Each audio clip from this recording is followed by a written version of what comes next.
Welcome to Damsels in Dialogue, a podcast dedicated to female protagonists in fiction, film, and the stage. Co-hosted by India Marie Paul and Katie Zutter. Here at Damsels in Dialogue, we support the LGBTQ plus community and all women because trans women are women.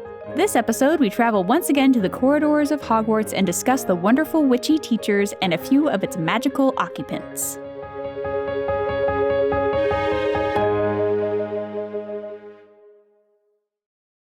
Okay, so welcome to this episode of Damsels in Dialogue.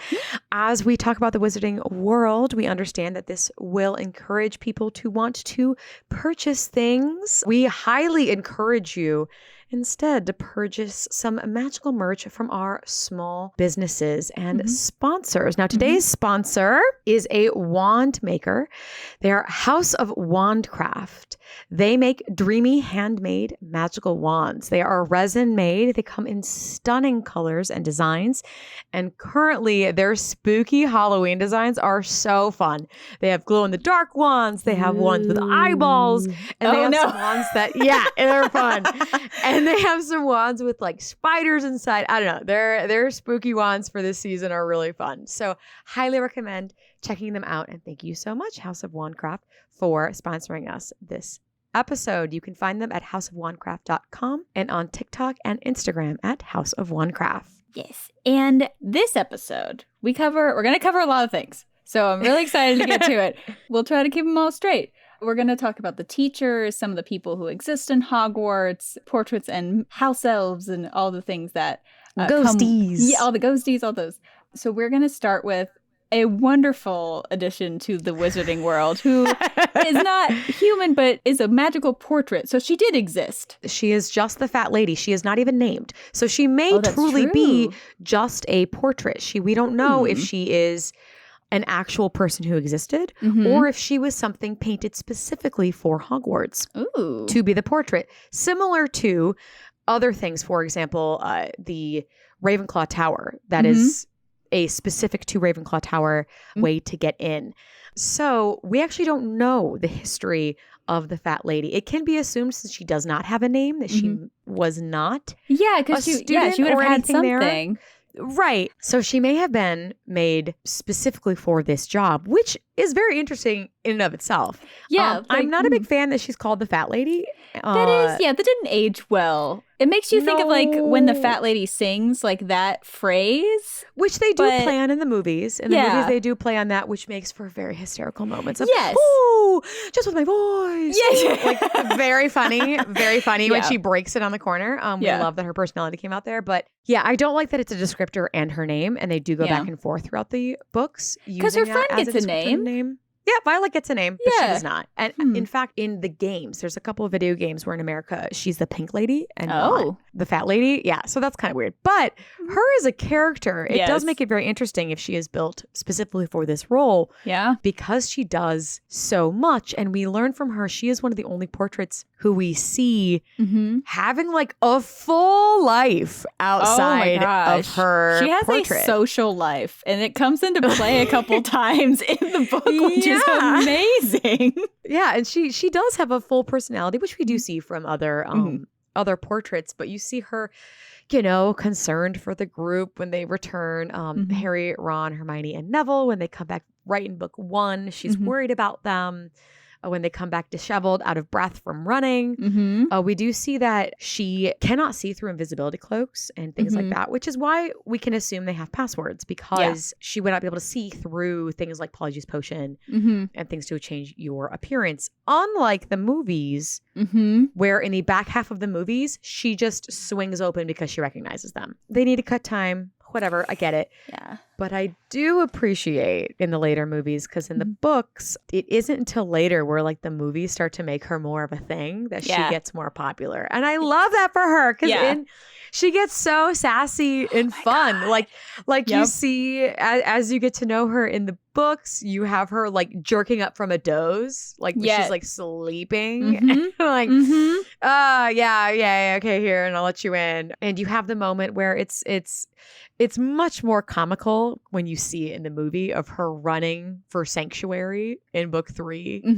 You know, and she's like off in the wild. She's not in the map of Argyllshire. I'm not sure how to pronounce that, but she's not there in the movies. In the movies, she's like in this like wild nature area. Like they find her like surviving. Yeah.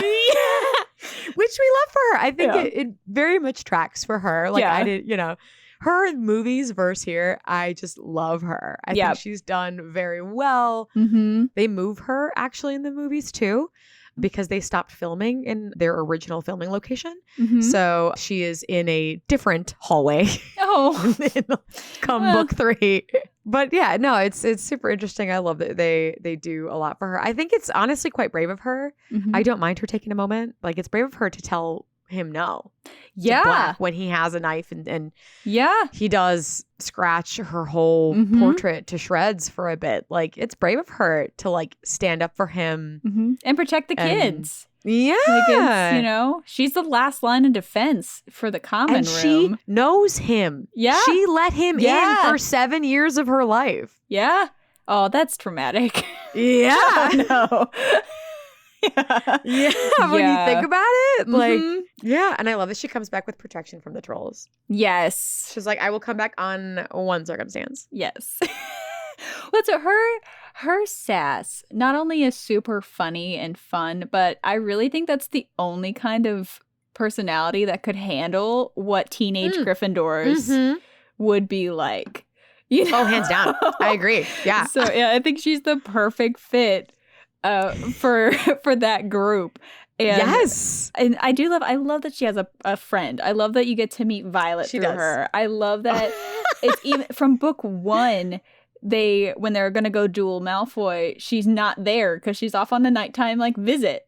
So they can't get back in. Like, I love that she has this life outside of her frame, which is just a weird concept, but really fun and magical. She does, which is super cool. And Violet is just such a funny, like, it's such a fun, like, drunk with fat lady off chocolate liqueurs after the ball. She keeps winking at Bill because he's cute. Yeah, the portrait gets drunk multiple times in this series. Multiple times. And that's what makes me think that she was made for there. That she has these extra things, you know? I don't know. It's just, I love that as, like, she changes the password to abstinence after she's drunk one night.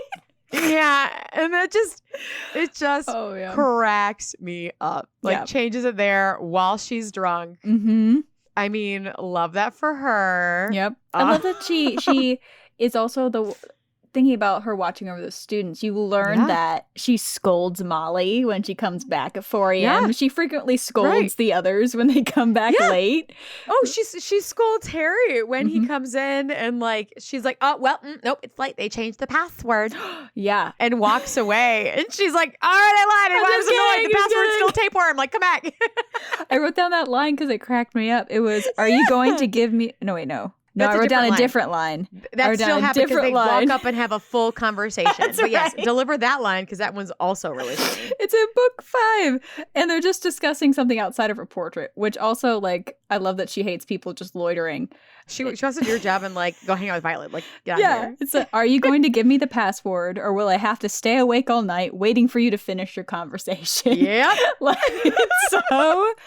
it's so good because it does feel like she's like, this is my job, but also can we move this along?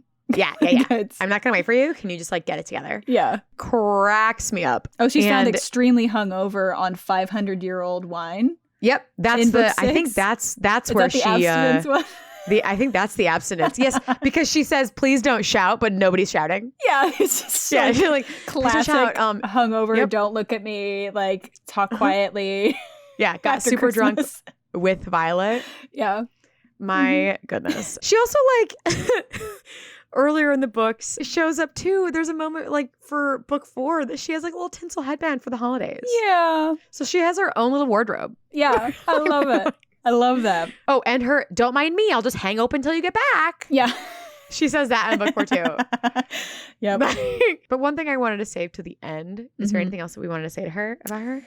one moment that I wanted to wait. Okay. We might have the same moment. Yeah. So where in the movies, she just opens upon recognition, which we talked about. I get it. It's whatever. But the final moment that we actually see her, which is so devastating because she is so strict on that job that she has. She's so good about it. She almost potentially dies from it because if she would have been in that painting when it was destroyed, who knows what could have happened. Yeah. And the last moment we see her, she is sobbing, presumably because Violet's already told her the news of Dumbledore, and she lets Harry in without the password. And I think that is so sad. Yeah, that's the last thing I wrote too. I'm like, wow, that moment. We don't see her again. It's so powerful because of the fact that it's the only time she's ever swung open because she is sobbing so hard. Yeah, and just recognizes him and lets him in. It's all over for her in that moment. Yeah. You know, and you can't even imagine what she went through in the next book when the Death Eaters took over. Thank goodness Minerva was still head of house for Gryffindor. But still, like, who knows what kind of nonsense she had to deal with, you know, with the Death Eaters and giving them the passwords and letting them in. And and who knows how long she's been there because she probably saw Dumbledore grow up as a student. Like I said, I would think with her not having a name, and I think she was built for the castle day one. So she's seen everybody. She saw Lily and Snape fight outside right in of her front portrait. of the door. Yeah, she's seen everything. Can you imagine the stuff that the trio could have found out if they just talked, even thought to ask her?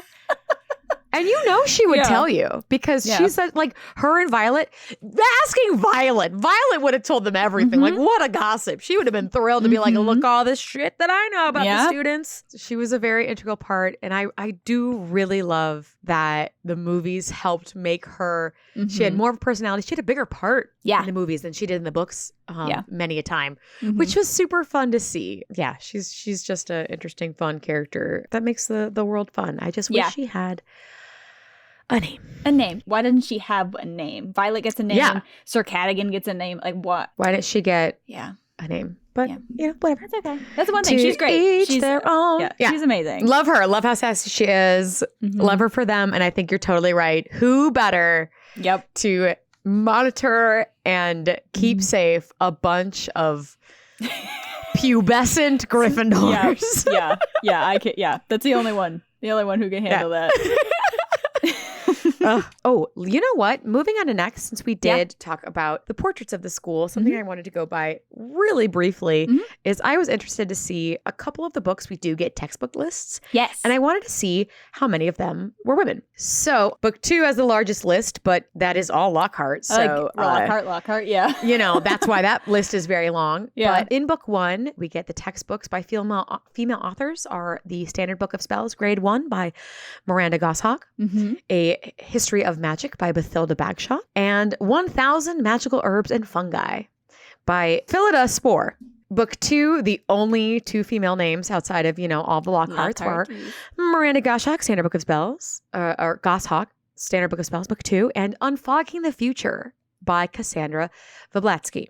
Now, Book 3, he already has his books taken care of by the Minister of Magic, so he does not go get them, so they are not mentioned and listed.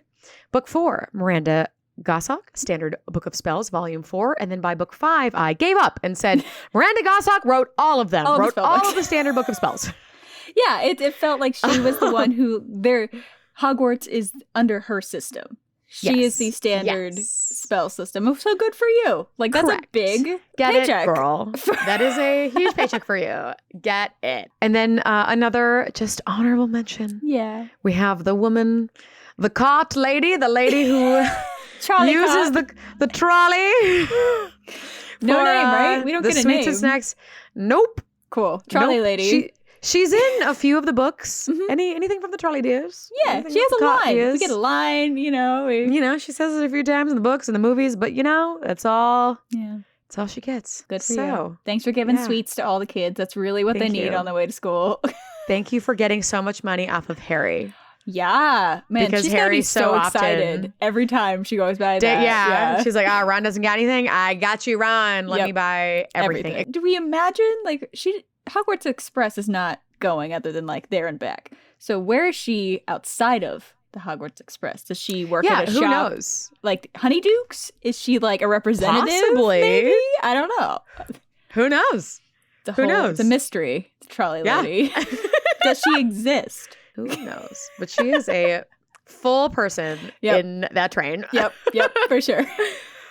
Oh, goodness. So after Madame Trolley, we're going to take a slight segue into the actual meat of what we were talking about, which is a lot of the female professors.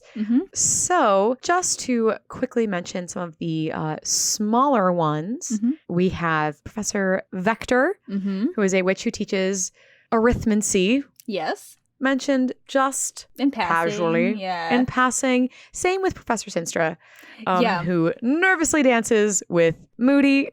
Yes, so you get a couple just like she exists moments of her. There. Yeah, she does make an appearance in the movies. She is seen at the head table. She also is in a few of the video games. Really? Good for you. Including the Lego games. She has her red outfit. Yes, she is. But but yeah. So like, get it, girl. And then she's the astronomy teacher, correct? She's one of the astronomy teachers. Yes. So yeah, mentioned as well. And then the last one, who was like probably one of the shortest, is the Muggle studies, because you actually hear about Muggle studies quite a few times throughout the books, but you never know who it's taught by. Yeah, or that even it's a woman until book 7. Yeah, and then just tragedy. Like you just get she's just killed in front of her student. Yeah, that's Oh, she's like hanging upside down while she begs for her life. Begs from Snape, begs from Draco, and then gets eaten by a snake. Blah. Terrifying. Terrifying. At least she gets killed first. In the movie, she gets killed first before I can't remember in the books if she gets Avada Kedavra first. No, before in the books, snake eats her. I'm pretty sure in the books it's Nagini go eat. By Nagini. And in the movies, she is killed first, which... Yeah, I'm glad that changed probably a little... Because she drops to the table first. Okay, that I don't... Yeah, they kill her, drop her to the table, and then... that's not specified in the book. It's kind of... Yeah, no. Kind of a fade to black gross moment. So we learn her name, Charity Burbage. Poor thing. Glad that she wrote some things. She did try to support the Muggles, which is why she ended up in that situation, because she wrote an article for the Daily Prophet, and they did not like it, and that happened. So, and then the Death Eaters take over her. One of the Caros does, and then the other one takes over Snape's job. That's right. As Dark Arts. Dark Arts, yes. Yikes, jinkies. Yes. So what is there a different? So it's teachers and non-teachers. Okay, so it's Madame Pince and you have your Madame Pince. Your Madam and Madam Hooch, she really doesn't do a whole lot. She teaches flying, and she is she teaches, which but honestly, she's not it's like an adjunct. Get it, girl. Is that kind of like the idea? Because she doesn't teach anything else. Yeah, it's true. But she's there all the time. She refs the games. It's totally unexplained why she has yellow eyes and is hawk-like. Does she transform? Yeah, who knows? We have no idea if. In my head, and I guess I just completely made this up, she was like a falcon.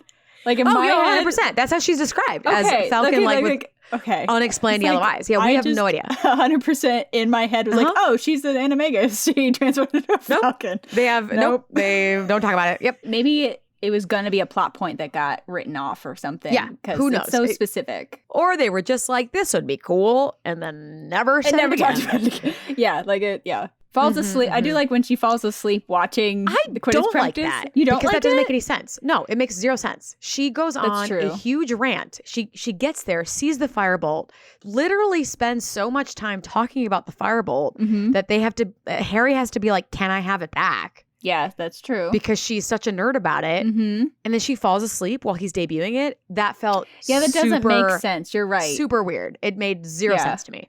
So I think I like the idea of her like forced to go like babysit and falling asleep. Of course. But when she loves Quidditch. Yeah. Why would she fall asleep during it? That it made no sense to me, and I didn't understand. If anything, I think it would have been funnier if she got down and like started like half coaching Harry. Yeah. And having like would need to be like, I've got it. Well, I've got it. Like because she's so excited about. Well, she talks about brooms like classic cars. Right. Yeah. So it's kind of a bummer when like it doesn't make any sense to me. Yeah, that doesn't. And the only other like moment she has, which I did write as like one of the this is the only non-Quidditch related moment that she is mentioned in. Yeah. Is when she sinks weak-kneed into a chair upon hearing that a student has been taken into the Chamber of Secrets. And she's the one to ask which student. And that's it. Everything else is Quidditch related. And then we have Madam Pince. Yeah. Our librarian, who makes me so I have feelings. mad. Yeah. A lot of these side characters have been so interesting and so fleshed out and so fun to dig into. And Madam Pince just seems like a very generic, stiff librarian. I don't like, why are you working at Hogwarts with a bunch of kids? Yeah. It didn't make any sense to me. All of her things seemed very forced. There was only one moment that made me giggle. Everything else that she did, everything else was like her being rude, uptight, brandishing a feather duster at Harry, like standard, normal. Yeah. I've seen that before. Yeah. Protective of the restricted section, super concerned why they were even at the library. Yeah. Like that didn't Yeah, land, she's like you know? described as menacingly breathing down the necks of those touching her precious books. It looks like an underfed vulture. Like I just thinking about her, and I'm like, what librarian did the author grow up with that made her mad? Because when I think of librarians, it's always very like helpful and comforting, and I guess the joke librarian is the like vulture character. But which is so boring. It's so boring. Yeah. Like, why couldn't she have been a really sweet and welcoming to, especially to students who like the Ravenclaws and stuff? Yeah. You're telling me this is the only librarian you could work at? Like, why wouldn't you work at a different library and have somebody, because there's got to be more than one person. It's a huge school. Right. And when you think about it too, you have Dumbledore is a strong, powerful wizard, and you can see reading the books, not so much in the movies, but in the books, you can see why he chose to be a teacher instead of working for the Ministry of Magic. Yeah. Whereas Madam Pince, it makes no sense why she's there. Yeah. You go hoard the books in the secret parts of the Ministry or something. Like anywhere else. Yeah. Like I'm sure there's libraries all over the place that you could work for. Yeah. And you chose one with kids. That makes zero sense to me. The only thing that made me giggle was when she calls Harry depraved once she sees the potions book, and she's like, despoiled, desecrated, befouled. Like, that did crack me up. Yeah. You know? Yeah. But everything else, I'm like, this is so standard. She was not very well written, and I just feel like it did not make sense. Pince seems so two-dimensional. Yeah. Which is so silly when you've made so many characters three-dimensional. Yeah. Like Professor Grubbly Plank, Wilhelmina Grubbly Plank, which we meet in book 4. She's very well-rounded. She's great. And she's not in a whole ton, but like she takes over for Hagrid after the article by Rita about him being half giant, and she becomes like a favorite. Yeah, she's described as an elderly witch with close cropped gray hair, short and sweet with the students, and very confident, businesslike. And like you said, very popular with the students right away, as her first class is with a unicorn, which is very difficult What to an entrance. Like, if you're like, how am I going to make an impression on these kids? Let's bring a unicorn to class. What a move. For the first time, you actually have like an idea of a curriculum of what you should be learning about magical creatures. And the care of them, and you do spend some time in her class during the books, like with the Bowtruckles and everyone having to draw the anatomies and stuff. She has a really good scene with Umbridge when Umbridge inspects. I really love when Umbridge inspects her and asks her about Hagrid to try and poke around.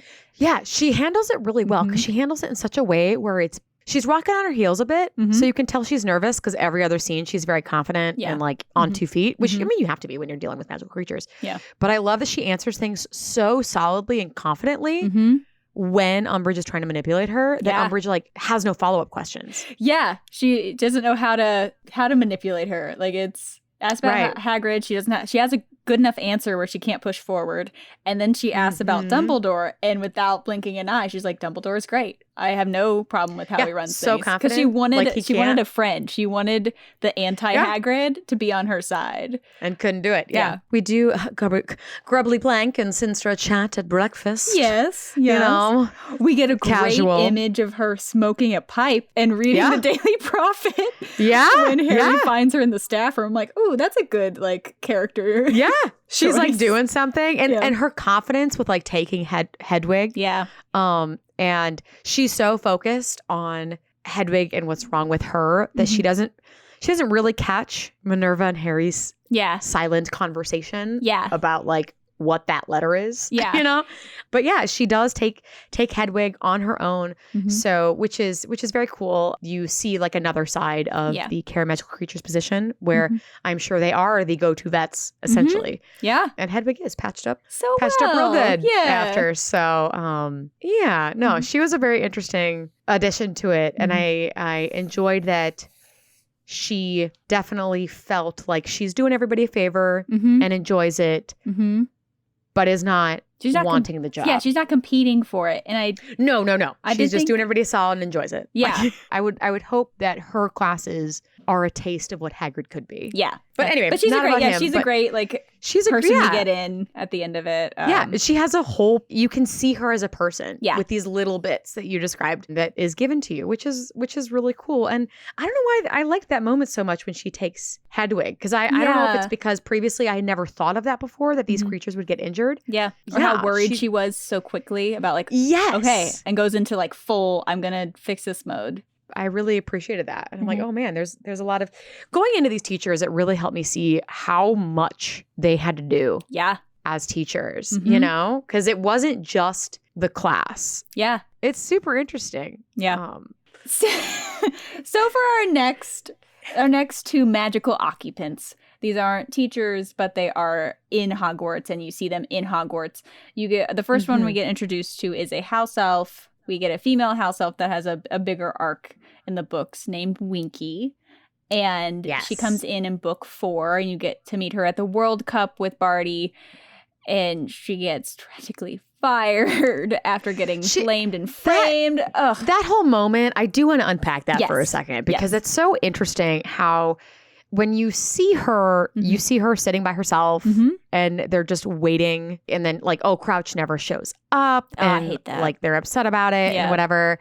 You think, he just doesn't take care of her. Yeah. And then she's found with the wand and okay, she's given clothes. Goodbye. Yeah. But when you actually meet her and talk with her later and you see her when she's pulled up by Dumbledore, that's when you get the full backstory. And that's where things get crazy. Yeah. So she was never alone at the World Cup. Nope. She was with Junior the whole time. And something that on a positive note, which there are not many, a positive note about Winky is that we've already met Dobby. We already see how that family treats them. Later we see Creature and see how he's treated. Her, she has sway in the house. And she's treated very well compared to others.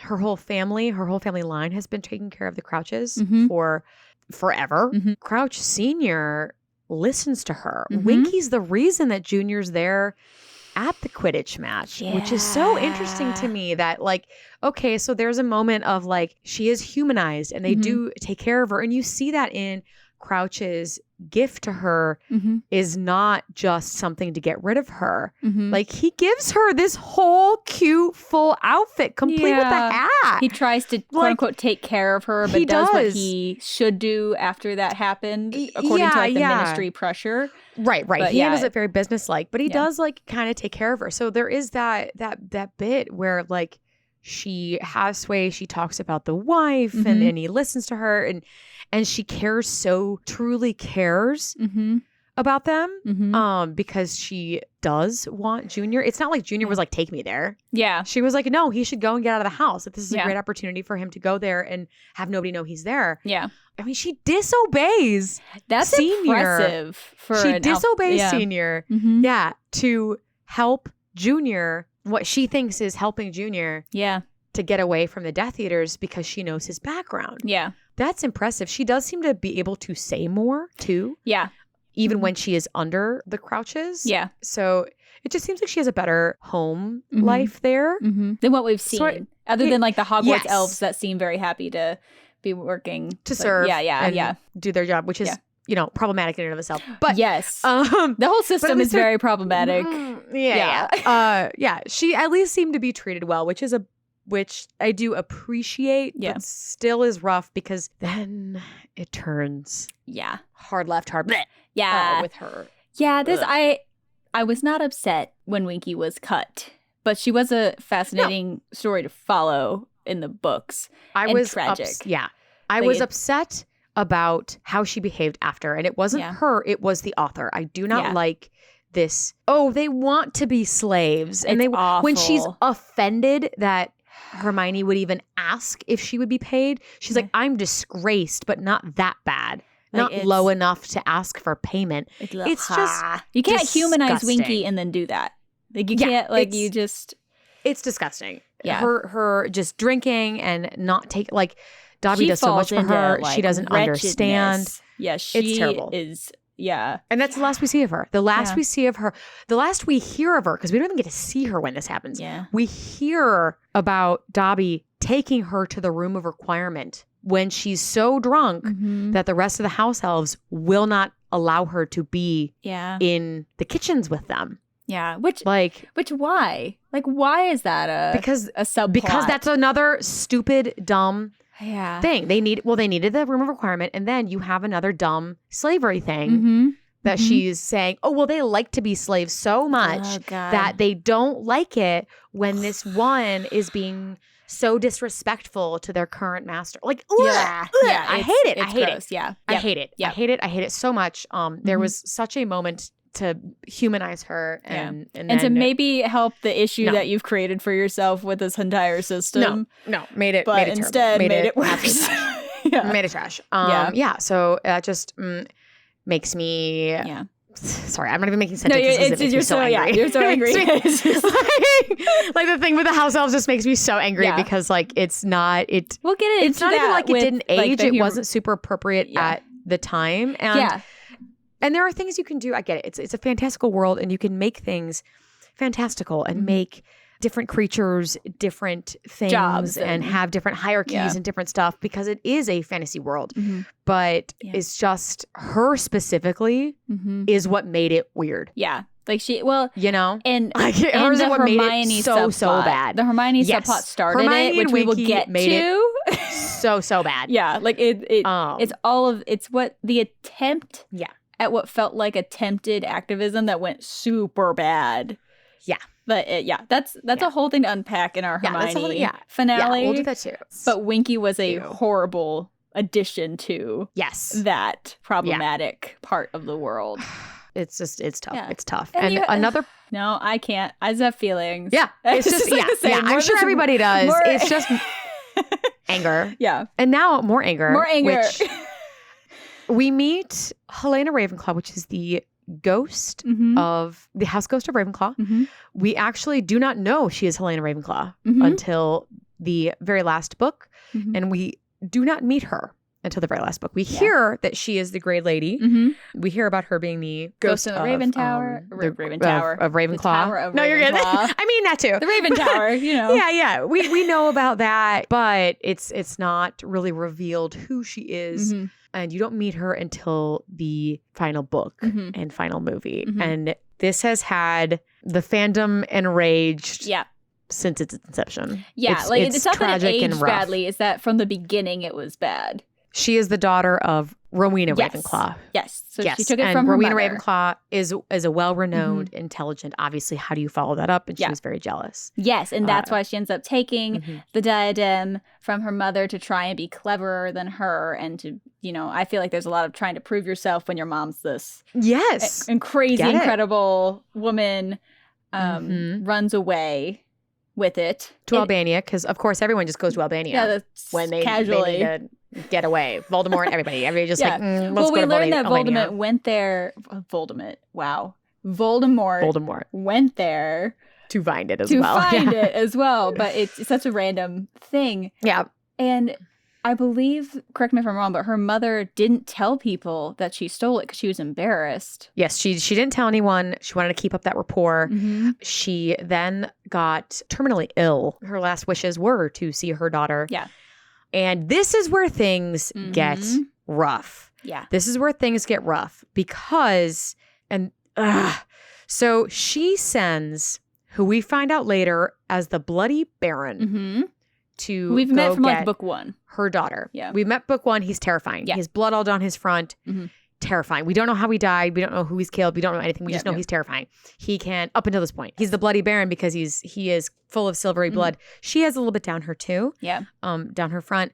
But the first thing that bothers me about this is, so Mother sends the Bloody Baron to go retrieve her. Mm-hmm. Did she know that he was after her and abusive to her? Potentially? Did she know? Because that's problematic. Yeah. It's Number hard. one. Like, who are we blaming for this specific moment? Mm-hmm. He goes to woo her again and bring her back. And when she says no, he kills her. Yeah. And this part is tragic. Mm-hmm. Okay. Having that as a tragic moment doesn't bother me as much as a tragic moment of he kills her and then kills himself. Like weirdness, weird Romeo and Juliet weirdness. Yeah. The thing that bothers me the most is that she is left to live the rest of her ghostly eras with her abuser and murderer. Yeah. I hate that. I hate that. Why? And if her mom had to know that he probably was a good like tracker or something.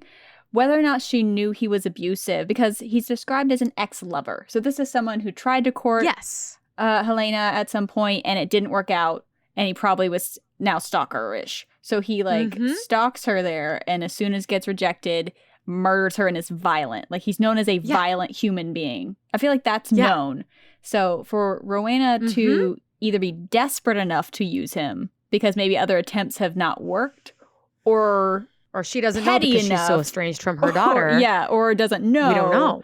We don't get that backstory, but she sends this abusive, violent, like crazed stalker of her daughter to get her and she ends up dying because she says no.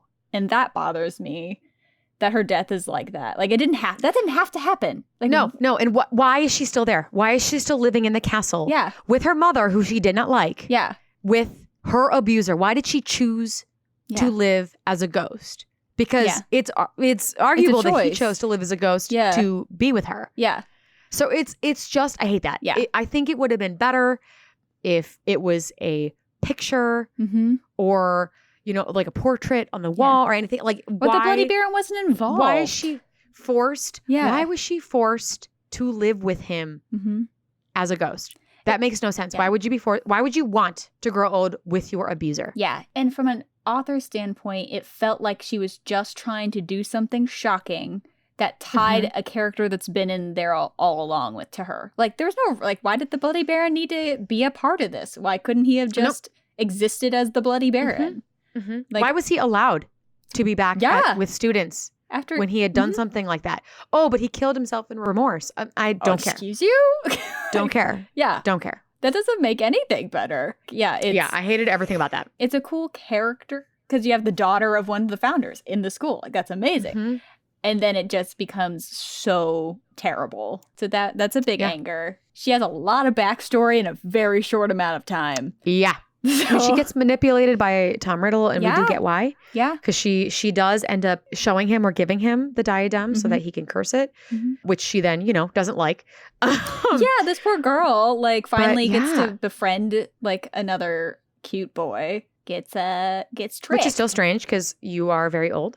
True. We talked a little about this with Myrtle, where, like, did she, where did you stop with? Yeah. Yeah. So that's just, it's, I mean, I love a dramatic story. Don't get me wrong. But living as a ghost with your abuser. Yeah. It also is in the middle of, like, a huge epic battle, right? So we get this dramatic backstory in the middle of a time clock that we don't really, we don't really need a backstory for Helena Ravenclaw in the middle of or in the end of book 7. Yeah. So it was a very odd thing to be kept in.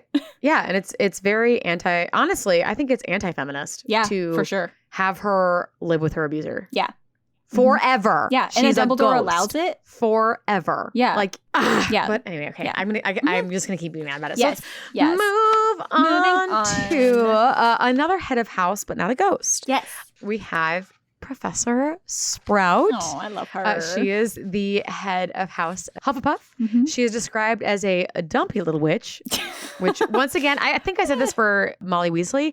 I don't know if that's like a descriptor that they use in England that we just don't use that term. Yeah. Which is why it sounds derogatory to us, but it may not be. It may just be a descriptor that they use often. She teaches herbology and she is described in the books throughout as exclusively this like herbology teacher. And more often than not, we see her in class in herbology. Yeah. I enjoy that she's a frequent class we visit. And it's an important class. You also see some of the stuff that makes her important outside of the classroom. Yeah. She is the one to care for the Whomping Willow when it gets wrecked. She also often uses, which I think is very clever of how she does the curriculum.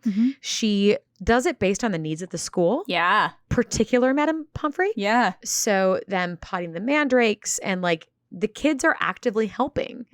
Yeah, they're basically there are other students that are petrified, and she does that again. They talk about later, oh, we need this plant because Madame Pomfrey needs it, or etc. Yeah. Which I think is very cool. It makes it very hands-on and makes you, as a student, fully understand what you're doing. It's not just a plant. Like, these are also all of its real life uses, it's a practical, which is very cool. Yeah, it's like a working, functional greenhouse for the school and for potions and for, like, it's really cool that she kind of supplies that with the help of the students. And her casualness with like instant death plants, like, oh my gosh, it's hilarious. So often from like it's book so 2 just, on, it's just like, oh yeah, wear these earmuffs or you'll instantly die when they're old. That's very fascinating to me. I do think for the most part she's really great in the movies versus the books. The one thing I don't like in the movies is that she tells them when Neville collapses to the ground, or Longbottom's been neglecting his earmuffs, leave them there. Yeah, no. I don't believe that she would do that. She would not have left Neville on the floor. Yeah. Everything else, though, I think it's a joke. Tracks. Like I get writing wise what it is. Yeah, but character wise, it doesn't make sense for the character. No, not at all. Yeah, because like in book 4, you hear that she's like telling other teachers about how good Neville is at, like she tells Moody about how good he is at herbology. I love that. Yeah, and you start to get a little bit of her sass, you know. It's pus, Finnegan, pus. Like, don't worry about it. Like, just she do has it. some sass to her. Like, her egging on Lockhart with the chamber, her and McGonagall, like, teaming up against a lot of different things. Yes. Like, I do enjoy her being cold to Harry right away in book 4. Yep. When he gets picked, because she's, like, clearly Team Cedric. Yes. Like, she has a personality, and it comes out in a lot of different ways. So you don't get enough time with her in the movies because she's not plot point. She's also not in them. She is mentioned in book 4. She's mentioned in book 6, and she is in movie 8 and in movie 2. Yes, that's right. The only time she is actively in them is only those 2. Yeah. So she is removed from a lot, which is silly to me because a lot of these moments that she's in there, she's in scenes. Yeah, they're like, so I don't know why they didn't. Learning information or you're right. So I'm like, I don't know why. I don't know if they just don't. I mean, she is a big actress. The person that they named, she's been in lots of things. So maybe they couldn't afford to have her in the background of these moments. Yeah. But yeah, she's only in 2 movies. She's a good teacher, and it can be assumed that she's close with Neville. She brings up Neville a few times, and Neville brings up her a few times, which is cool because we don't see much of that. We don't see students and professors from opposing heads of classes being close. Yeah. You know, so that's kind of fun to see. Yeah. And tracks a lot because she does make a comment later when they're like, ooh, do we close the school? And she's like, no, we should keep the school open even if it's just one student. Yes, she was very much a proponent of it needs to be open. And it's very Hufflepuff of her because that was, Helga described it at one point of being, I will take anyone. Anyone. So it feels right on with her being the head of that house. I really enjoy in book 5 when she gives 20 points for Gryffindor for him handing her a watering can because she doesn't like Umbridge. I love that all the professors like do all that little petty stuff against her. Like, cracks me up. Yeah, it cracks me up. I also appreciate in the books you see Minerva is often asked because she is the second in command and is the closest with Dumbledore. They are out of school good friends. Minerva's often asked to do things. Sprout, and a lot of the times Flitwick with her, does things without prompting. Yes. So one of those moments is when Minerva's asked to help Trelawney back up to her tower, and like Sprout's the first one right there to help. Yes. Without asking, and Flitwick follows close behind. And those moments do happen a lot with those two professors. I do enjoy that because I don't think she gets to do this that often because she is such a niche thing. I think it's done really well in the movies and the books. I love the moment when the conversation she has with Slughorn, when Slughorn is asking for some ingredients for his potions. And you see it's like this sweet moment of her getting to nerd out about her craft Yeah. with somebody who understands the craft. Yeah. Because, and it makes sense why Slughorn would need to understand the craft. Mhm. But it's like a really wholesome moment because you see freaking Lockhart and other people like Snape just kind of like, I just need stuff. Yeah. Whereas, granted, we know Slughorn's the schmoozer, but Yes. still, It was, like, I wrote that moment down too. It's just, it's you get to come across two professors getting along and talking. You don't get that often, like a scene of them just being together outside of classes. And enjoying what they do. Yeah. I like that a lot, and I think it is silly that, in a good way, that she's described as being the cleanest. Yes. Like once she goes to the funeral, it's like less of like, oh, she's in all black, but like, and not that she's dirty, she's just like physically covered in actual soil. Dirt. Yeah. Like she works, So I thought that was a very sweet moment. Also in book 6, you get her yelling at Hermione to not be squeamish because the plant's attacking her. Just like get it. Just get it together, it's fine. Like Neville's already done so many. He's gotten all those pods. Like get it together. Just do it. That's her sassiness comes out. And I was just like, I like you. And it's never rude to the students. No. It's just like, come on, people. I can do it. Yeah. You can do it.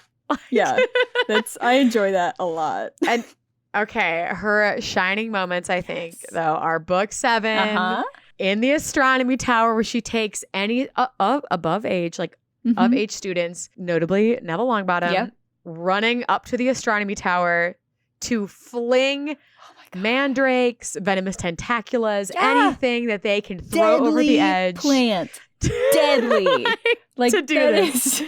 And there's 2 parts to this. Because on one, you have deadly plants. That's brilliant. And number 2, it's from the astronomy tower. So it's the highest and farthest away, potentially, from the actual battle. So she is doing severe damage while keeping these students safe. Yeah, because the mandrake, not everyone's wearing earmuffs. So she has to very specifically put them in a place where it's not going to hurt because it's described as almost instant death when you hear an adult mandrake.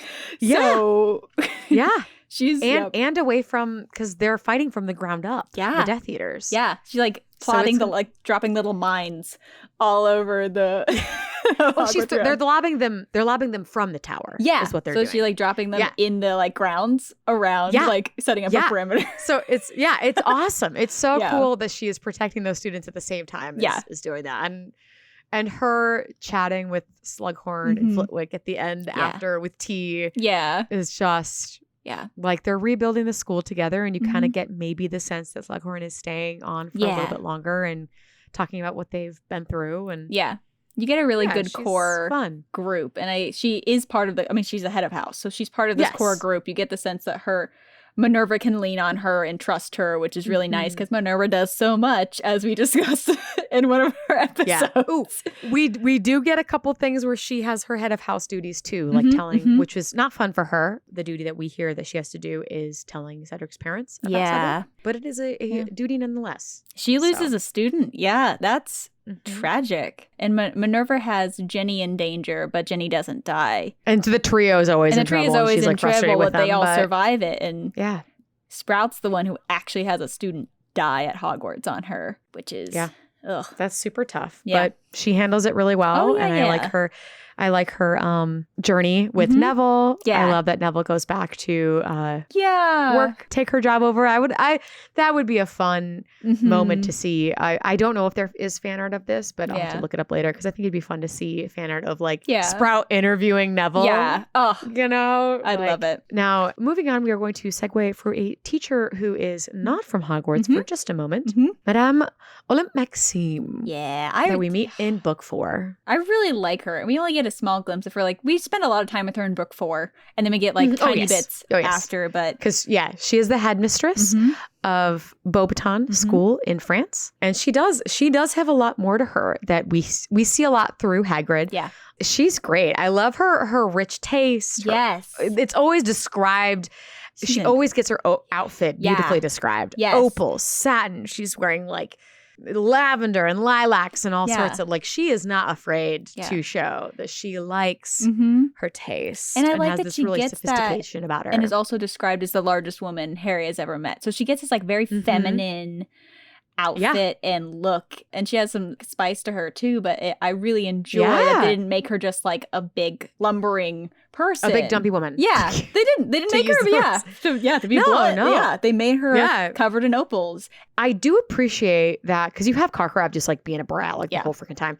Whereas she is a little more when Harry gets into the tournament, she's like, well, you can't have 2 students. Like, then we should have 2 students. What the heck? Yeah. Like, it's more of a logical, like her also, the first trial, like she scores Harry very fairly. Yes. Karkaroff's like, I'm going to score him low because I don't like him. Yeah. But like, she gives him an 8 out of 10, which is a pretty good score. Yeah. But she seems to be pretty fair about those things. Yeah. She's not petty about him being in it once it's decided that he's in it. Yes. Mm-hmm. Yeah. She understands. And you can tell that very logical. I feel like Ravenclaw vibes from her. I know she's not get that. Ravenclaw, well, her whole house or her whole school sat with the Ravenclaws, so that Yeah. Sense. And she's very organized. Yeah. Even how they go about putting the students' names into the slips in. Hogwarts is just whoever wants to put it in. Yeah. And Karkaroff students, Durmstrang just like also is very casual.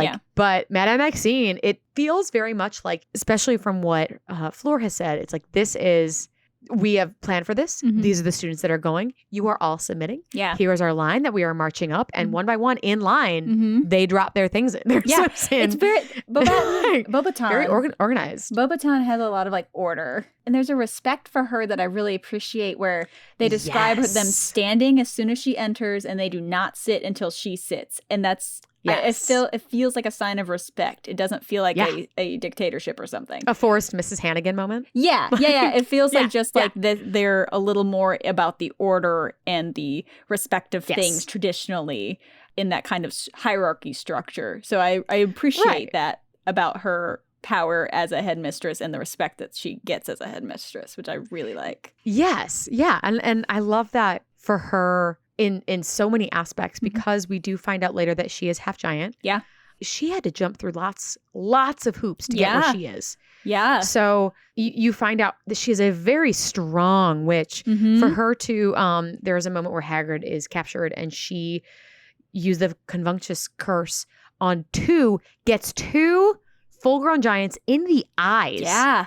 Immediately before anything else can happen. Yeah.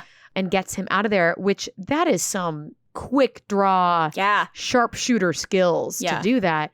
She is very intelligent. She is very strong. She has earned that respect to be the the headmistress of a whole school. Yeah. And I love that for her. Yeah. Hagrid describes her as really being surprised that she could kind of grit it out and fierce. And he has to hold her back from going to attack the Death Eaters when they show up with the giants, like that she has a fire in her. And I really like that for her. And we do get her mostly from Hagrid after book 4. But it's all really cool. And she seems like such a good... I like their romance. I think it's such a good fit. It is. I think it works really well for both of them. I think Hagrid needs that respect and structure and order and put togetherness that she can bring. And I think, too, he helps her realize that she should not be ashamed of her past. Yes. Because when you first find out that she is half giant, and she immediately is like, who do you think I am? I'm big boned, and runs away. Yeah. And you see this full arc of her slowly through Hagrid realizes that it's okay. Yeah. To be like that. I really love, this is such a small moment. I love that in one of the moments that she's trying to get Hagrid back and apologize, he doesn't have it. And he goes on to teach one of my favorite classes of Care of Magical Creatures, which is the Nifflers class. So she watches this wholesome, sweet class of these students all picking Nifflers and having them dig through the dirt and pulling out these sparkly things and them running around and like Ron winning, which we love for him. Yeah. And and Hagrid having this giant piece of chocolate for him as a reward. And him being so sad about it, which is such a bummer because Hagrid loves these little guys and you get to see really what she is missing in life of what life could be as an out, unafraid giant who he's never shied away from being different. Yeah. And is fine with that and like embraces it wholeheartedly. Yeah. And I love that she gets there. She gets there. You see through Hagrid that she still like let him take Grop. But you see her, she was like, no, this matters to you. So it matters to me. And like stayed there as long as she could until she was tired. And I mean, she has school to run. She can't be gone forever. I really appreciated that they split, like that she's like, okay, you go do this, I'm going to do that. But it wasn't a breakup. It was just, okay, now we're, this and she part helped is done. him for a bit. Yeah. She helped him with Grop for a little bit. And then was like, you know what?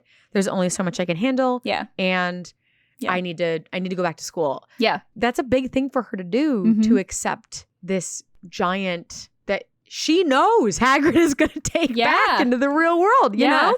Like, that's a big deal. And then in those final moments of her and Hagrid where at the funeral she comes and runs off and runs right to him. I love that. It's the like, last moment we get with her, and it's just so like, you know they're together and that he's who comforts. There's a gentleness about him that I think balances out her fire. And them together works really well. Yeah. Something I do enjoy about her, I think she's portrayed beautifully in the movies. Yes. Fun fact, she had a body double of an NBA player. Was her body double in scenes where they didn't have to see her face because they needed somebody tall, you know? Yeah. So in those scenes where they just like needed somebody and they needed her to be tall in the background, like that's who played her. However, I did like this, and I'm kind of wonder why she wasn't invited in the books. In the movies, she is in the 7th movie because she is invited to Fleur's wedding. Yeah. But she is not at the wedding in the books. That's weird. Which seems very silly to me because she has such a fierce love for her students. You see her when Fleur is desperately trying to get back in the water to go after her sister. Like, she's holding her back to keep her safe and to keep her within the rules. And, you know, they have that connection and everything. Well, so she invited Crumb. Like, if Crumb is coming, Maxime was invited. Why didn't she invite Maxime? Yeah. So that was something, an error, if you will, in the books that I enjoy that they corrected in the movies. And I think she's with Hagrid at the wedding too, I want to say. You would assume so. I assume she's in She's the only order. seen. It's like in the Order of the Phoenix. Yeah. Like, I mean, she is not in the Order of the Phoenix. She isn't, but she was part of the journey for the Giants on behalf of she did that favor them. Yeah, okay. She's like order adjacent. And, and her too, like much like Fleur, she did not have to be. Yes. She did not. She could have gone back to France and never came back. But she didn't. She chose to do what was right. And thank you. Yeah. Madame Maxime. I like her. She's a good headmistress to have for Beauxbaton. Yeah. Good, strong female representation, I think, in that moment. Yeah. Yeah. Now, for our last professor of the school that we're going to talk about, we have Professor Sybil Trelawney. Trelawney. Now, fun fact about her is there was originally in the works a blind professor who was going to teach astrology instead, who was a true seer. And the reason that they were written out and not introduced was because they were too good of a seer that Trelawney would not be needed potentially. And a lot of things wouldn't happen. So how that would have been very interesting. Yeah. Then we potentially would have not had the wacky fun. Well, yeah, if you have wacky fun time that Trelawney is. If you have someone who's really, really good at it, a lot of things would not have come to pass at all. Yes. So interesting thought and cool representation. Yeah. With them having a disability like that. Yeah. But I do understand why. Yeah. But you meet Trelawney in book 3. Yes. And you get an instant battle between the mind and the eye, you know, the third eye. Yes. With Hermione. She's described as glitters like an insect. And she is continued as described as glittering like an insect. And kind, a little loony. She keeps to herself a lot, but is very confident in her abilities.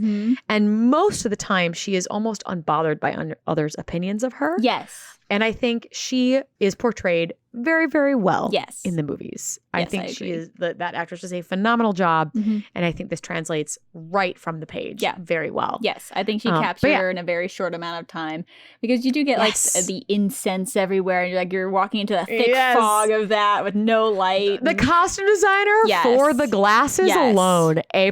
Yes. A+. Yes.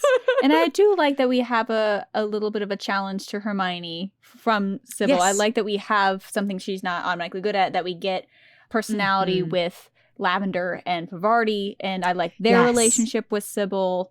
And it Yeah. grows, and it like they bring And her she stuff. respects them too, Yes. not just her, you know, in a moment, like you said, they bring her things. We've talked about that in previous episodes. Mhm. You see on her side too, when Umbridge is looking over her one of the times, she chooses to go back. Instead of sitting at her seat, she goes to Pavarti and Lavender. Yeah. Like, she respects them as well. And Yeah. and I do like that Mhm. for her, that they have that together. She's also one of the only people in the wizarding world Yeah. that is given a hobby. I like She that. knits. She does her cross stitching, knitting. Yeah. Like she has like a hobby that is completely unrelated to schoolwork. Yeah, she And does get a full not many people do that. Yeah, she gets a personality. She kind of she goes downhill real quick in the series. Yeah, but not downhill in a like I hate it no, just sort like, of way. I actually understand her downward Yes, spiral. I understand the downfall, which is Yes. fascinating. I like that she is credited, like from book 3 that she can have visions, even if you don't know the full Yes. story yet. Right. I do like that Right. she's not a joke, because you do see at the end of book 3 her actually have like a Right. prophecy. And you do hear that she is the great granddaughter of a renowned seer. Mhm. So I do understand that expectations to living up to her. Yeah. So it does make sense for some of those like forced, ridiculous yeah. The predictions that grim- she makes. Yes. Yeah, like it makes sense. Yeah. But sometimes it's so interesting because some of her out on a limb things are not wrong. I do enjoy that. I really enjoy. Mhm. But anytime she sees death in Harry's future, I'm like, it's right. Every right. school year. Like, Yeah. that's just right. Umbridge being in grave danger. Yeah. She's right. Yeah. The bunny. Hermione leaving, yeah. the bunny, Mhm, mhm. Neville with the cups. Yeah. She's right. So yeah, Yeah, it's fun. very. Sometimes she's super wrong. She's like, Yes. you must have been born in midwinter, boy. Yeah. My birthday's in the middle of the summer. Yeah. Yeah. Awkward. But yeah, you have those funny things with her. It's fun that you get the balance. We talked about this with McGonagall, that I'm not a huge fan of some of the hate that divination gets. Yes, I agree. Overall. I agree. I just think it's silly. Yeah. Because there are actual people. But anyway, continuing with what you're saying. It is cool that you give her some of the ridiculousness, but then you do give her meaty, true things. So it's she does get justification for her teaching job and for her predictions not being all wrong. So I like that. Yeah. And she's fun. She's a fun, she is mystical. She is like in a tower, like that she never comes out of hardly. Right. And when she does, it's so funny. Like, Yeah. I just happen to have this glittery red dress just for the occasion. Yes. Like, girl, what? Yep. She also only attends one opening feast, Mhm. and that's book 6. Yes. This is the only start or end of term feast that she joins. Mhm. Makes sense. Mhm. I'm sure it's they want a reminder of her. Yeah. And she does care about people. She does, like I said, she looks after those who care about her. She does ask after Harry a few times, Mhm. and she does ask after Lupin when he's not there. Yes. At Christmas the one year. Mhm. So, needlework, that's what it is. Yes, Her needlework is her needlework, hobby. yeah. I knew it was some sort of Mhm. intricate thing. She goes through a rough I do appreciate time that. with Umbridge. And yes. Oof, that is a Yes. painful, like it's well done, but it's a painful. It's so well done and so painful. I do understand Trelawney is easy to go after. Yeah. Divination in an aspect is very easy to go after. Yeah. So I do understand why her curriculum is mocked a little bit. Yeah. Do appreciate though that she does for some of the students like the Weasleys, her books, she keeps them at the school. She knows it's unique. She knows it's a very specific thing and knows that not everyone's going to continue divination. Yeah. So it's cool that she does in later years have supply books for the students as loaners instead of making them buy them and then never use them again. Yeah, that's really cool. I think that's kind of cool. Mhm. But other than those moments, I do understand why Umbridge goes after her. Yeah. And she goes hard. So hard. So hard to throw her out of the school. Yeah. And it's different in the books and in the movies. Mhm. It does push Trelawney to drinking. Yep. With how much Mhm. Umbridge, which up until that point, Trelawney can take a lot of crap about divination and her. Mhm. She takes it from McGonagall all the time. She takes it from Hermione. Yeah. She has a couple of snapping moments back at them, but for Yeah. the most part, she's pretty chill about everything. Yeah. So for her to be tipped to the point of alcoholism, Yeah. That poor thing. Yeah, and that's what you see why. Like, she gets on probation and she freaks out and she's a mess, and then she gets almost kicked out and doesn't have a job, but is now just staying at the school and for doesn't a while. have a home. Doesn't have a home. Is the thought. And that is so tough. Yeah. And she doesn't really lift herself out of it. It just tends to spiral for the next two books. She does have the great moment of like the FU umbrage. Yeah. When it's along those same lines of Sprout giving the 20 points to Harry just because she in front of Umbridge announces loudly that Harry will live to a ripe old age, will be the Minister of Magic, and will have 12 children, and she'll be so proud of him. Yes. I love that. That was so like, she's like almost to tears, you know, but then after that is where it really goes downhill. She has a really hard time understanding that when Dumbledore gives Firenze the job at the school, and then the next year she thought she would get it back. Yeah. And he then splits it between the two, and she has a really hard time with that. Yeah. I don't know if this is part of that living up to your legacy that we've talked in other episodes. Yeah. And maybe she feels that with her great-grandmother of Cassandra. Yeah. Yeah, it's understandable. She has a hard time. It's really hard. And I understand why Dumbledore did it. Firenze is now completely kicked out of his home. So like they're kind of both in the same boat, and they don't get along. It's at one point she like tries to tell him she's feeling some of these ominous shadows of coming. I mean, she calls him a horse, which is super racist. She's super awful to him. But he's not great about her either. They don't get along either way. Like they both when she's like tries to ask him about the ominous feeling she was having, he laughs at her or something, you know, because that's not how they do it. Yeah. So they're just very different, so they don't even get along. And she's been drinking, specifically she smells of sherry, I believe is the one. She has the sherry bottles all the time. Yeah. Yeah, she has one with her when she's being kicked out of the school. Yeah. And then she tries to hide them in them. Yeah, which is tragic. And that's heartbreaking. Yeah. I think it's in book 6 where a couple times she's flipping through. Yeah, it is book 6. Yep. She's flipping through the cards and like things happen next to Harry that she doesn't quite understand because he's invisible. Because shit's about to hit the fan. Well, I love the lightning. And everybody has, and everyone has those moments, but her thing is how she's dealing with this is that she is constantly reading the cards and muttering under her breath all of these tragic, terrible things that are going to happen potentially. What were you going to say about the lightning and specifically everything? The card that she talks about is the tower. It's where you see lightning strike the tower. And you know that the author at least looked up what some of the cards meant, because that is a very specific, quick, horrible thing is going to happen. Like unexpected, horrible thing is about to attack you. So like the card was a good choice. I really appreciated that. She ends up being right again. So that's kind of nice that even when she's going down a hill that she still has some seer in her.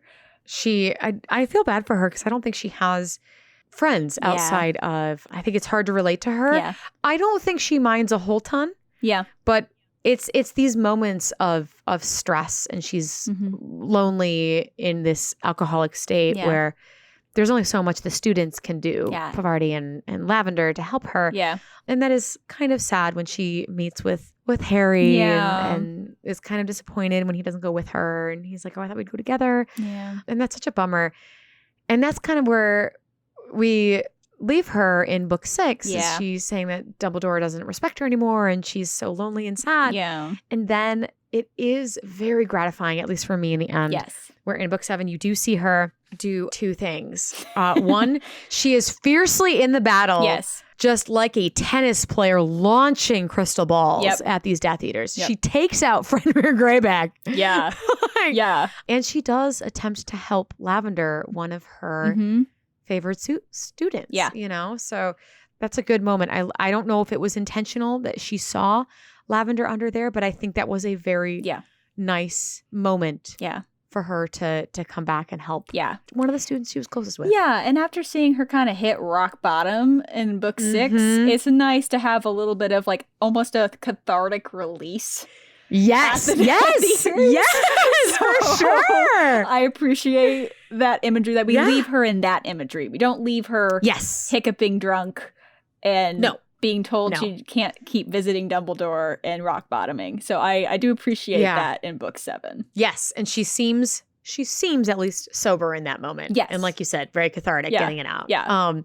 One thing in this book that specifically about Trelawney that I think is an inconsistency that leaves a lot of questions is the main reason that Trelawney is a professor at this school is because she is the one who gave that prediction about Voldemort. What is very strange to me and many is why she was forgotten once they got to the school.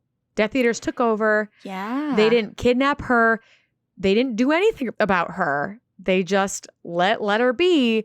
And that seemed very interesting to me because wouldn't you want to, as someone who had done that, made that prediction, wouldn't you want to maybe hold her up somewhere with a guard to watch her to see if she makes more about you? Yeah. Or to maybe force more out of her? Yeah. That seemed very strange that they just, because they knew it was her. I would say Snape did they told know? them. Like, did they know it was specifically her? Then that's why they sought after her because Snape was the one who said that. Yeah, that's true. And he knew she was at the school. So that was kind of odd to me. Yeah. And I don't know if that was just a we have other things to deal with right now, so we're not going to talk about it. But it just... Yeah, it probably got pushed to the wayside. But yeah, you for sure would try to like force prophecies out of her. Like if you had someone you know had a prophecy. Who's made prophecies about him. Yeah. All we get is that she's made prophecies. Yeah. So all we know canonically is that is the only prophecy about him is the 2. Yeah. The one about him that one will be his destruction. And then the second one, which is also about him. Yeah. Which is the servant one will cannot return survive while the other lives. Yeah. Yeah. And the servant overturns. Yeah. Everything that she sees that we know is about him. So and he's someone who puts merit in prophecy because he follows it and tries to stop it. So thus causing the prophecy. Thus causing the whole thing, which is a great irony for prophecies and things. But he believes in it enough. So I feel like that's like step 1 when you get into Hogwarts is to find Trelawney. Yeah. So that's interesting. Yeah. But we're ending on a positive note. I love her. Yeah. With someone who's not in the movies as much, but she is great. Yes. She is not a professor. She has her hands full. Every book. In the hospital wing. Every book. And that is Madame Poppy Pomfrey. Pomfrey. I love her. I love that she is also somebody that she is mentioned before she is met in book 1, which does beg the question of what was her relationship with Dumbledore as far as like how close were they. At the very beginning of book 1, he makes a comment, I haven't blushed this hard or whatever since Poppy Pomfrey complimented my earmuffs. So cute. So, she's very kind and sweet and you do get that introduction. And of course, book 2 is where we really dive into her job. And she has one job, but darn does she work hard at it. She's a great healer. Like the fact that she can handle as much as she does is an amazing healer.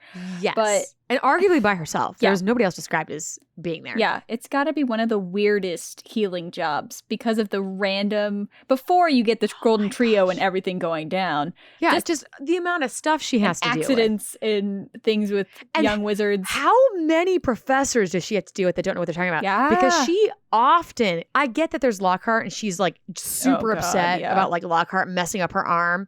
But like, there's many times where she mentions like, finally we have a professor who knows what she's talking about. Or like, oh my gosh, things like that. Like it can't have been just Lockhart that she's had to deal with. Yeah. Someone trying to fix something. Trying to help and doing it wrong. Yeah. Making her job 10 times harder. Yes. And she doesn't ask too many questions. Somebody points that out. And that's like kind of true because she gets the bare minimum. And honestly, like you said, the amount of stuff that she's had to deal with, she just needs to get it done. Yeah. She's just trying to help you, man. Yeah. And like protective of the students too. Yeah. She is very thoughtful to feelings.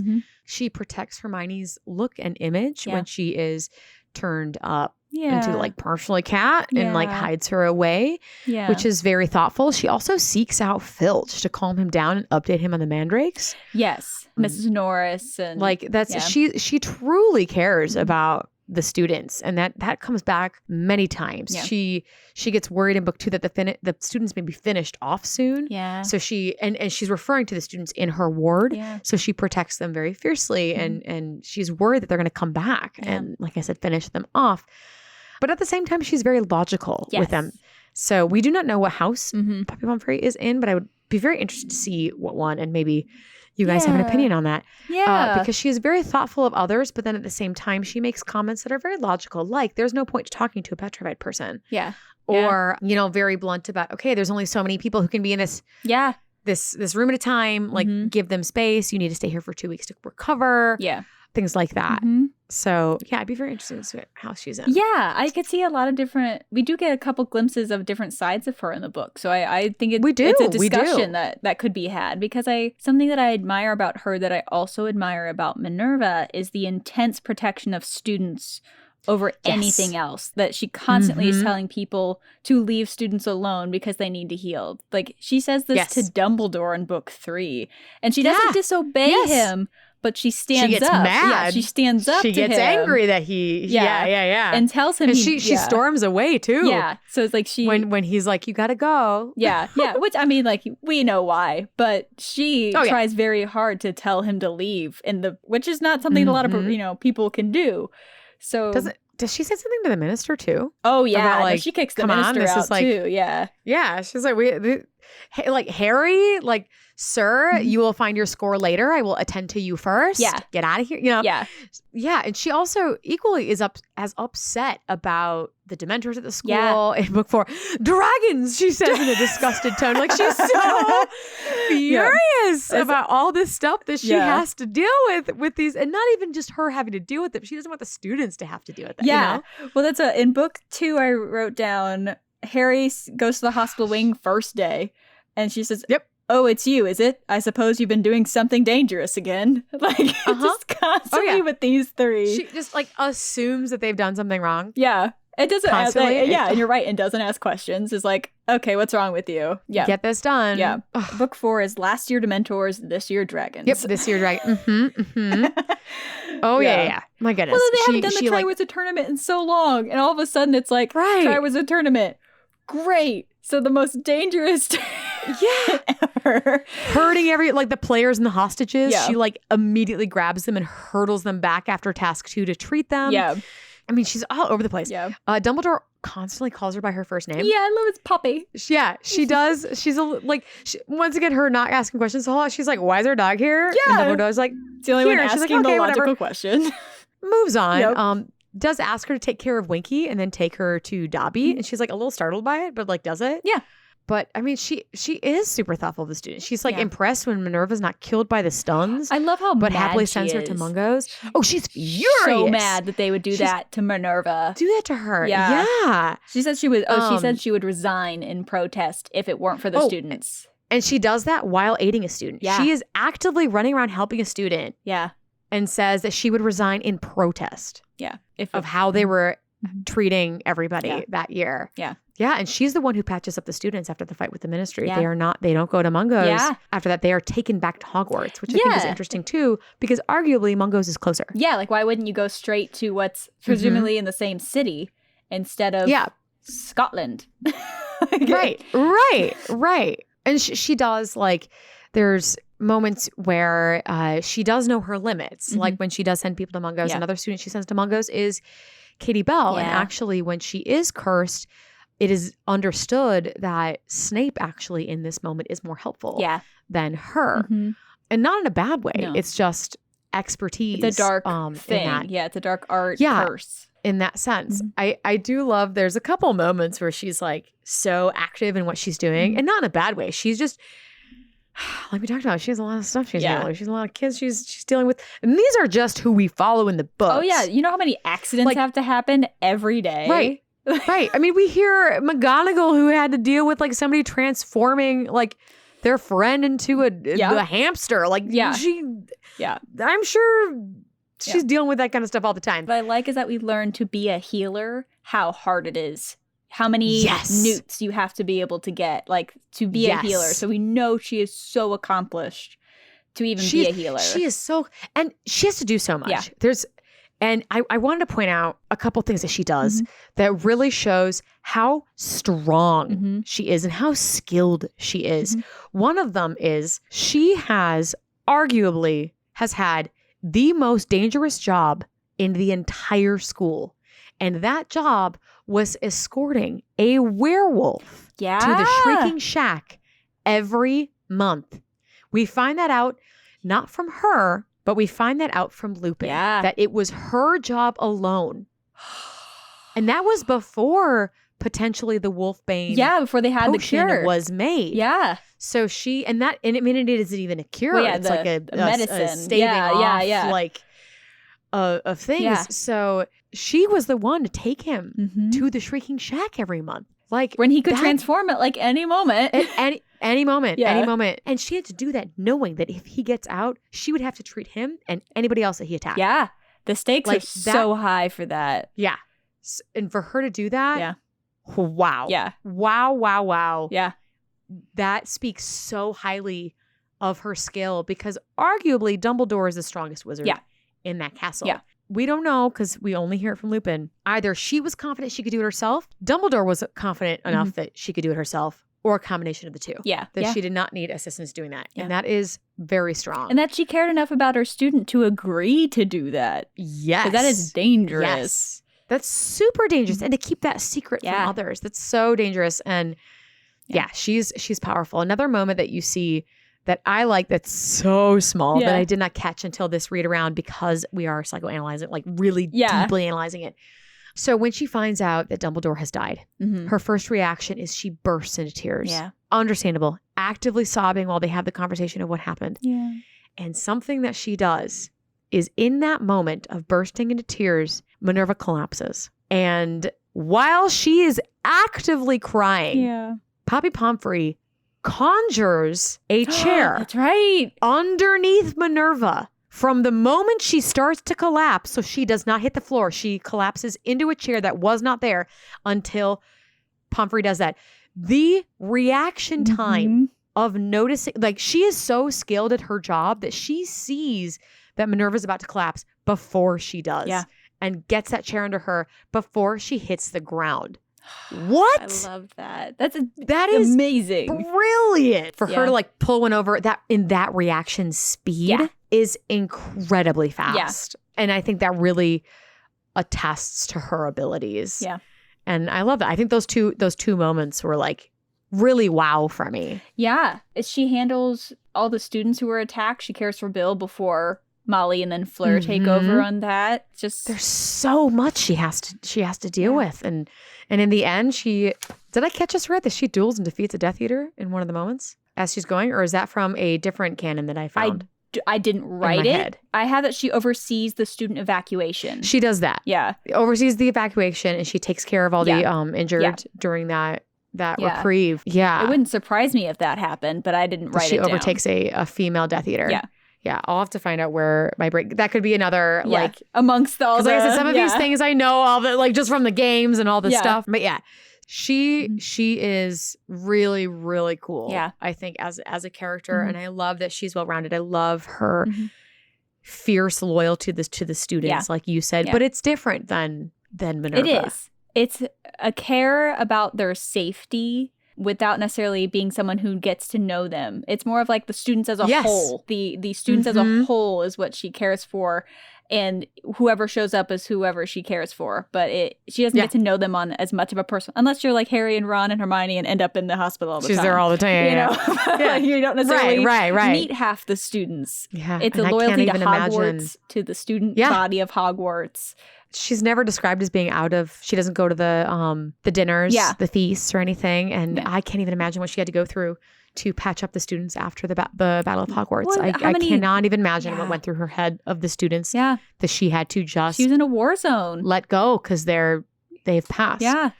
The Creevy boys who snuck back in, like, you know. The amount of students she had to it's just lay to rest. Literally put to rest.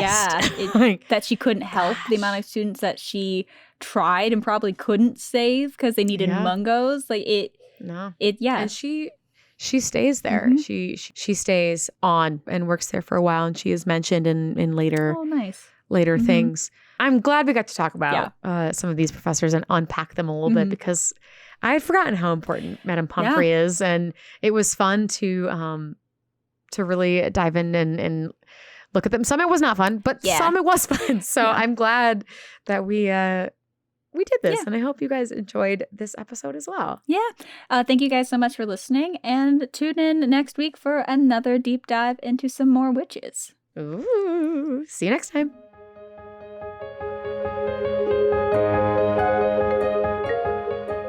Thank you so much for joining us for this episode of Damsels in Dialogue.